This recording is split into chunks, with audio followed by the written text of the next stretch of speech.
Hey, and welcome back to Wild Mythology. I welcome you to the channel with bread and salt. Today's video is going to be part 3 of where I talk about every single creature and monster from Greek mythology. But before we get to that, this is your last chance to join our giveaway for the 75th anniversary book of Timeless Tales of Gods and Heroes by Edith Hamilton. I'm going to randomly pick a winner at the end of the month, so make sure to subscribe and comment on this video for a chance to win.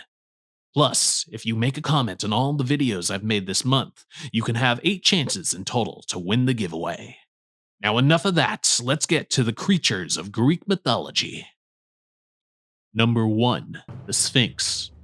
Unlike the Sphinxes from Egyptian mythology that have the face of a man, the Sphinx from Greek mythology was a female creature. Said to have had the face and upper torso of a woman, the body of a lion, and the wings of an eagle, the Greek Sphinx was a dangerous and intelligent creature. In mythology, the Sphinx was the child of the two-headed dog Orthros and the hybrid Chimera. According to myth, either Hera or Ares sent the Sphinx to terrorize the city of Thebes for a past slight. After making the people of Thebes suffer, the Sphinx became the guardian to the entrance of Thebes, asking anyone who wanted to enter a riddle. Many tried to answer correctly, but they all failed and were devoured by the Sphinx. This happened again and again until a man named Oedipus appeared. Wanting to gain access to Thebes, Oedipus listened to the Sphinx's riddle. Which creature has one voice and yet becomes 4-footed, then 2-footed, then 3-footed? Oedipus fought for but a moment and then replied with the correct answer. And, depending on the version, the Sphinx either throws herself to her death in despair that someone was able to answer her riddle, or she grows furious with Oedipus and attacks him, resulting in a battle to the death that Oedipus wins. Number 2. The Erymanthian Boar. The Erymanthian Boar was a wild, unruly, hairy boar that terrorized the people of Arcadia. King Eurystheus tasked Heracles to capture the boar and bring it back to him as Heracles' fourth labor. So Heracles settled out to capture the hog. When he found the boar, Heracles chased the beast for days through swamps, thickets, and over mountains. Eventually, he exhausted the boar and bound it in chains. With Heracles' great strength, he took the boar back to King Eurystheus. When the king saw how large the boar was, he jumped with terror and hid inside a large vase. Number 3. The Cyclops. The Cyclops are giant one-eyed beings who have only a single eye in the middle of their face instead of 2. They are known to be fantastic craftsmen and responsible for some of the greatest weapons in Greek mythology. In mythology, the first Cyclops are Brontes, Steropes, and Argus, and they are the children of the Sky Father Uranus and the Earth Mother Gaia. Disgusted with their appearances, Uranus sealed the 3 Cyclops away.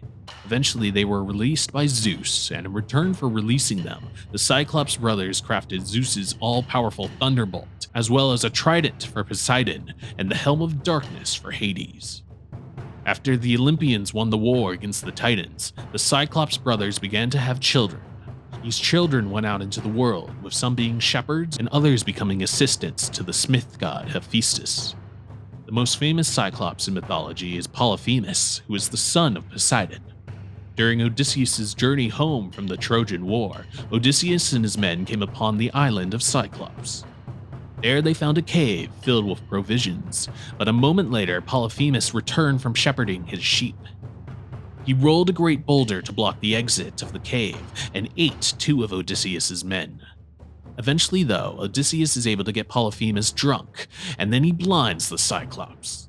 As Odysseus escapes the island, he mistakenly tells Polyphemus his real name as a taunt. This allows Polyphemus to pray to his father, asking him to curse Odysseus. Number 4. Arion. Arion is an immortal horse said to be the swiftest horse in all of Greek mythology, and the child of Poseidon and Demeter. In mythology, when Demeter was out searching for her lost daughter Persephone, her great beauty caught the attention of Poseidon. Trying to get away from her brother, Demeter turned herself into a horse and hid herself amongst a herd of horses. In chase, Poseidon himself changed into a stallion and eventually found and mated with Demeter, both in horse form. After Arion's birth, he became the horse of the king of Arcadia. The king later gave Arion to Heracles, who was warring with King Augeas for not keeping his promise to Heracles after he cleaned the king's stables for his fifth labor. Arion helped Heracles kill the king and was also helpful in a battle Heracles had with a son of Ares. Heracles eventually gave Arion to Adrastus, who was the king of Argos. When Adrastus went to war against Thebes, the campaign ended in disaster with the death of all of Adrastus's men.